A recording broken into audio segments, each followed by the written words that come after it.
So I would like to welcome you in this Speak Wisely's Vocabulary Session 1.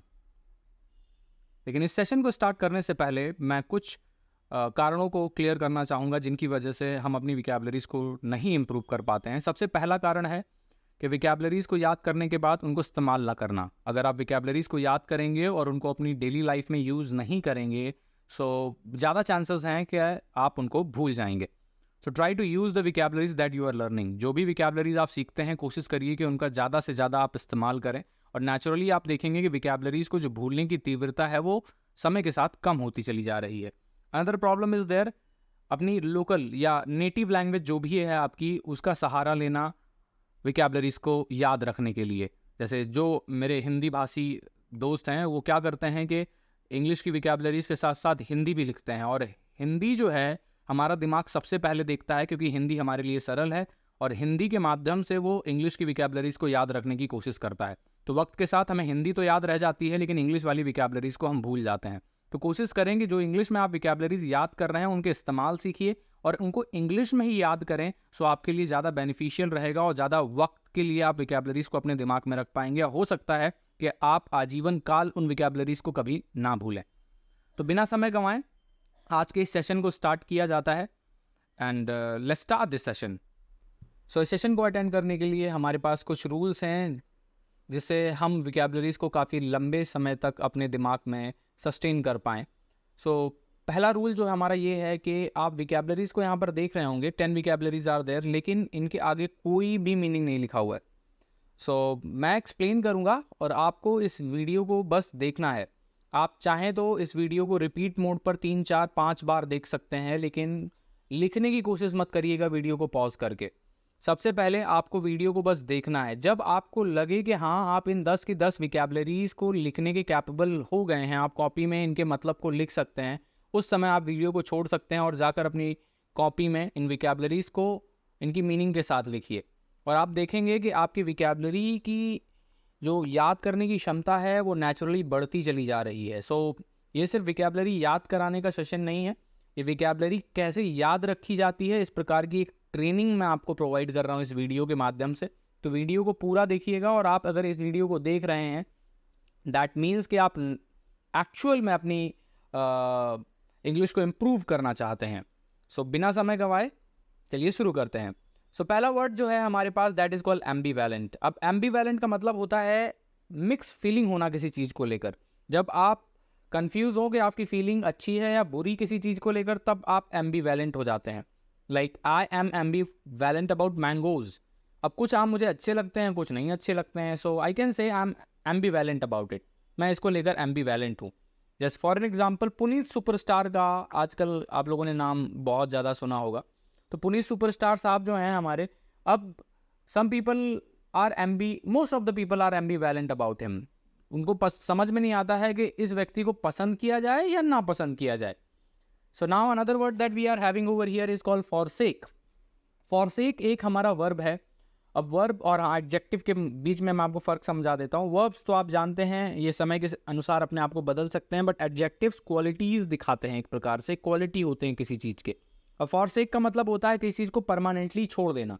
जब आप किसी चीज़ को अबांडन या लीव कर देते हैं तो वहाँ पर आप फॉरसेक का इस्तेमाल कर सकते हैं। एक वर्ब है लाइक आई फॉरसूक माई कॉलेज। अगर मैंने अपने कॉलेज को छोड़ दिया दैट मीन्स के प्रॉपरली छोड़ दिया, वापस नहीं जाऊँगा वहाँ पर। सो फॉरसेक आप इस तरह से यूज़ कर सकते हैं। Now another word that we are having over here that is called impudent.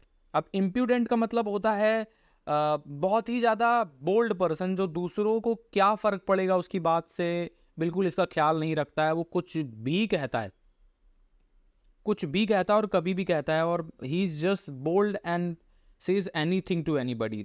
This kind of people are called impudent. Like his impudent behaviour got him fired from the job. उसका ये जो bold behaviour है ना, उसको नौकरी से निकलवा दिया। So we can use over here a word that is called impudent. Now another word that we are having over here is called inept. Inept का मतलब होता है भाई साहब कतई बेवकूफ़ इंसान। किसी प्रकार की स्किल नहीं होती है लेकिन फिर भी वो अपने आप को कुछ समझता है, और इस प्रकार के व्यक्ति जो होते हैं उनको हम इनेप्ट कहते हैं। जैसे ही इज़ इनेप्ट, उसके पास कोई स्किल नहीं है और लाइफ में कुछ कर भी नहीं पा रहा है, that kind of people are called inept. Now another word that we are having over here that is called noise, और नॉइस एक हमारा नाउन है, आप जानते हैं। सो नौसिखिया हिंदी में एक शब्द हम यूज़ करते हैं गांव में कि भैया बड़े नौसिखिया हैं, नौसिखिया ड्राइवर हैं, बच के रहो इनसे। सो नौसिखिया जो शब्द होता है उसकी इंग्लिश जो होती है that is called noise. Now another word that we are having over here, बहुत लोग इसको साइलेंट पढ़ रहे होंगे, बिल्कुल नहीं, ये साइलेंट है। साइलेंट एक एडजेक्टिव है जो क्वालिटीज़ दिखाता है लोगों की। साइलेंट का मतलब होता है अत्यधिक इंपॉर्टेंट व्यक्ति या कोई वस्तु। जब कोई भी चीज़ ऐसी इंपॉर्टेंट हो जिसको नोटिस किया जा सके दूर से या बहुत ही ज़्यादा इंपॉर्टेंट हो, उसके लिए हम साइलेंट का इस्तेमाल करते हैं। Like vocabulary learning is a silent process in English language. एक बहुत ही इंपॉर्टेंट प्रोसेस है इंग्लिश लैंग्वेज के लिए।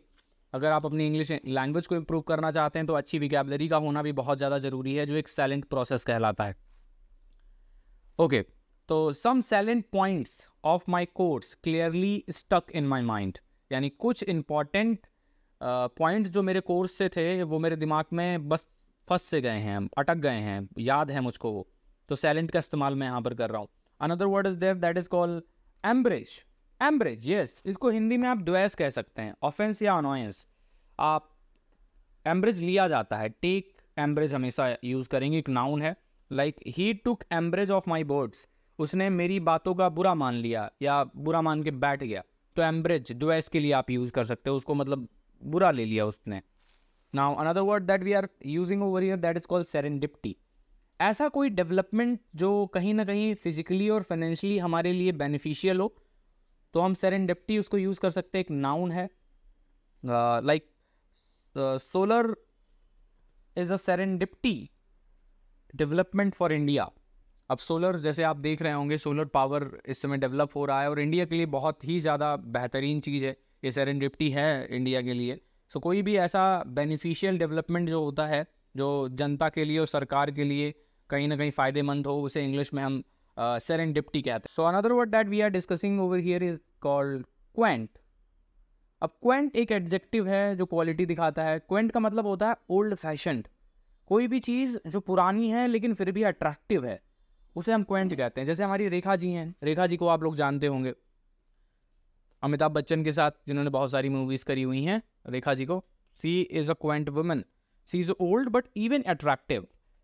और इंस्टाग्राम पे आपने बहुत सारे ऐसे लोगों को देखा होगा जो बहुत बुजुर्ग हैं, 60-65 साल की उम्र में है, लेकिन फिर भी खूबसूरत दिख रहे हैं, ऐसे लोगों को हम क्वेंट कहते हैं। ओके, सो क्वेंट व्यक्ति भी हो सकता है, कोई चीज़ भी हो सकती है। Like Lucknow's Imambara is quaint, that means के लखनऊ का जो इमामबाड़ा है वो एक क्वेंट प्लेस है। So the last word that we are having is called truculent. अब ट्रैकुलेंट का मतलब होता है कोई व्यक्ति जो एकदम झगड़े के लिए एकदम तैयार ही रहता है। बहुत सारे ऐसे लोग हमारे इर्द गिर्द आपने देखे ही होंगे, अपने आसपास ऐसे लोगों को आपने ज़रूर देखा होगा जो हमेशा झगड़े के लिए तैयार ही रहते हैं, एकदम aggressively, like eager to fight. ऐसे व्यक्ति जो होते हैं इन्हें ट्रैकुलेंट कहा जाता है। आप एग्रेसिव एज ए सिनोनियम इसका समझ सकते हैं। सो कोई भी व्यक्ति जो एकदम झगड़े के लिए इच्छुक रहे या तैयार रहे, उसे हम ट्रैकुलेंट कह सकते हैं। Like the truculent attitude of farmers to cheaper imports, यानी कि जो एक झगड़ालू एटीट्यूड है फार्मर्स का, क्यों है? क्योंकि उनको चीपर इम्पोर्ट्स मिल रहे हैं, उनका जो सामान खरीदा जा रहा है वो कम दामों पे खरीदा जा रहा है, इसी वजह से वो छोटी छोटी बातों पर कहीं ना कहीं लड़ जाते हैं। तो उनका एक ट्रैकुलेंट बिहेवियर है, ये एक प्रकार से हम मान सकते हैं। So this is all about today session, लेकिन इस सेशन को अभी हमने ख़त्म नहीं किया है। सो बिल्कुल वीडियो को छोड़कर मत जाइएगा। अब समझते हैं कि कितना आप समझ पाए हैं इस विकैबुलरी सेशन को। So let's start. एम्बिवेलेंट का मतलब क्या होता है? फॉरसेक का, इम्प्यूडेंट का, इनेप्ट का, नॉइस का, साइलेंट का, एम्ब्रेस का, सेरेंडिपिटी का, क्वेंट का और ट्रैकुलेंट का। एक बार आप ध्यान से सोचे कि कितनी विकैबुलरीज आपको याद रह गई हैं। वीडियो को पॉज करिए और देखिए वहाँ पर इन सारे शब्दों के मतलब जैसे भी आप एक्सप्लेन कर पा रहे हैं, एक्सप्लेन करने की कोशिश करिए। कितने शब्द आपके दिमाग में याद रह गए? 2, 3, 4, 5? Yes, that's nice. इस वीडियो को आपको रिपीट मोड पर देखना है तब तक जब तक आप वीडियो के लास्ट में सभी विकैबुलरीज को एग्जैक्टली बता ना पा रहे हो तब तक। But that how you will remember those vocabularies for life long, और आप जिंदगी भर इन विकैबुलरीज को कभी नहीं भूलेंगे। कॉपी कलम आपको तभी उठाना है जब आप सारी विकैबुलरीज को मुंह जबानी बता पा रहे हो प्रॉपर तरीके से। Okay, so you can restart this video. अगर आप चौथी पांचवी बार इस वीडियो को देख रहे हैं और सही तरीके से सारे विकैबुलरीज जितनी भी लिखी हुई हैं यहाँ पे इनके सही तरीके से जवाब दे पा रहे हैं, कॉन्ग्रेचुलेशन, आप अगली वीडियो को देखना स्टार्ट कर सकते हैं। अगर आपको ये वीडियो अच्छी लगी हो, किसी प्रकार से आपको बेनिफिट मिला हो, थोड़ी सी इंप्रूवमेंट मिली हो, please do like this video, subscribe our channel, ताकि आप और भी इस तरह के कंटेंट को देख पाएँ, और शेयर कर सकते हैं अपने फ्रेंड्स को, वो भी इम्प्रूव करें। Thank you very much.